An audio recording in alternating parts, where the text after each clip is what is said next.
हर हर Mahadev. Divine life tales में आपका स्वागत है, जहां हम आपको जीवन को आध्यात्मिक रूप से समृद्ध बनाने वाली कथाओं और ज्ञान से जोड़ते हैं। क्या आप जानते हैं, प्रकृति में एक अद्भुत बदलाव आने वाला है। जी हां, हम बात कर रहे हैं देवों के देव महादेव के सबसे प्रिय महीने सावन की। जब धरती शिवमय हो जाती है, हर कण में शिव शंभू का वास होता है। लेकिन क्या आप जानते हैं कि इस दौरान शिव भक्ति का सही तरीका क्या है? क्या है वो नियम जो हमें महादेव के और करीब ले जा सकते हैं? आइए आज हम सावन के रहस्य और सही शिव भक्ति के नियमों को समझते हैं। सावन का महीना भगवान शिव को इतना प्रिय क्यों है? इसके पीछे कई पौराणिक कथाएं हैं। कहते हैं यही वो समय था जब शिव और पार्वती का विवाह हुआ था। यही वो माह है जब समुद्र मंथन से निकले हलाहल विष को भगवान शिव ने पीकर सृष्टि की रक्षा की थी, और देवी देवताओं ने उन पर गंगा जल चढ़ाकर उन्हें शीतलता प्रदान की थी।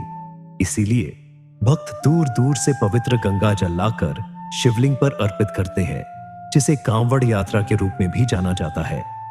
सावन में शिवलिंग पर जल और बेलपत्र चढ़ाने का विशेष महत्व है।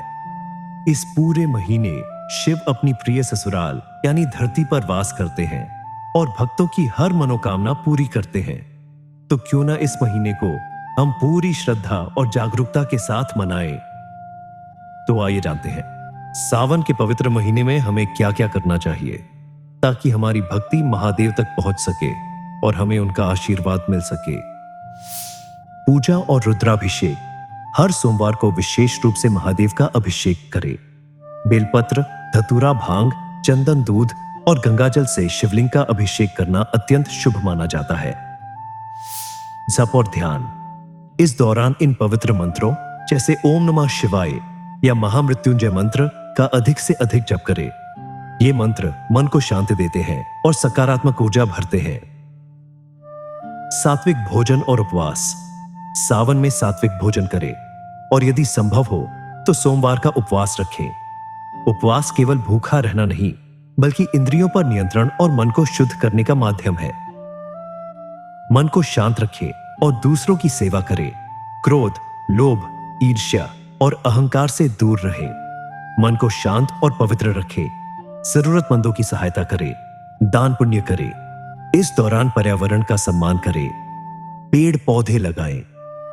ये सभी शिव भक्ति का ही हिस्सा है। 5वां, शिव पुराण, शिव कथा और शिव भक्ति से दिन की शुरुआत करें। अब बात करते हैं उन चीजों की जिनसे हमें सावन में बचना चाहिए। ये सिर्फ धार्मिक नियम नहीं, बल्कि हमारे स्वास्थ्य और आध्यात्मिक उन्नति के लिए भी जरूरी है। मांसाहार का सेवन न करें। मॉनसून में हमारी पाचन शक्ति कमजोर होती है और मांसाहार भारी होने के कारण अपच व संक्रमण का खतरा बढ़ाता है। साथ ही ये जीवों के प्रजनन का समय होता है, इसलिए उनकी हत्या अनुचित है। लहसुन और प्याज का सेवन न करें। इन्हें तामसिक माना जाता है, जो मन को उत्तेजित करते हैं और आध्यात्मिक शांति में बाधा डालते हैं। साथ ही इस मौसम में ये कुछ लोगों में पाचन संबंधी समस्याएं भी पैदा कर सकते हैं। हरी पत्तेदार सब्जियों का सेवन कम करें। बारिश में हरी सब्जियों में कीड़े, बैक्टीरिया और गंदगी होने की संभावना बढ़ जाती है, जिससे संक्रमण का खतरा रहता है। इन्हें अच्छी तरह धोना भी मुश्किल होता है। शराब और नशीले पदार्थों से दूर रहे। ये मन को भ्रमित करते हैं और शरीर को कमजोर बनाते हैं, जो आध्यात्मिक साधना और शारीरिक स्वास्थ्य दोनों के लिए हानिकारक है। बाल और दाढ़ी न कटाएं। ये एक प्रकार की तपस्या और प्रकृति के प्रति सम्मान है। प्राचीन समय में इस मौसम में चोट लगने पर संक्रमण का खतरा अधिक होता था, जिससे बचने के लिए भी ये नियम बनाए गए थे। आयुर्वेद के अनुसार दिन में सोने से शरीर में आलस्य, कफ दोष बढ़ता है और पाचन शक्ति कमजोर होती है।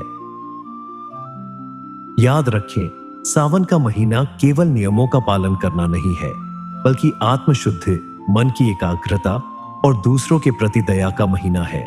ये हमें प्रकृति से जुड़ना और स्वस्थ जीवन शैली अपनाना सिखाता है।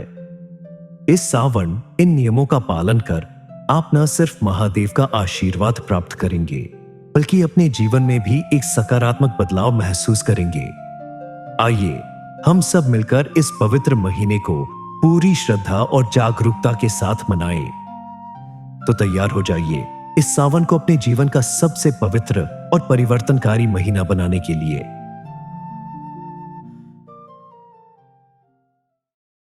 हर हर महादेव।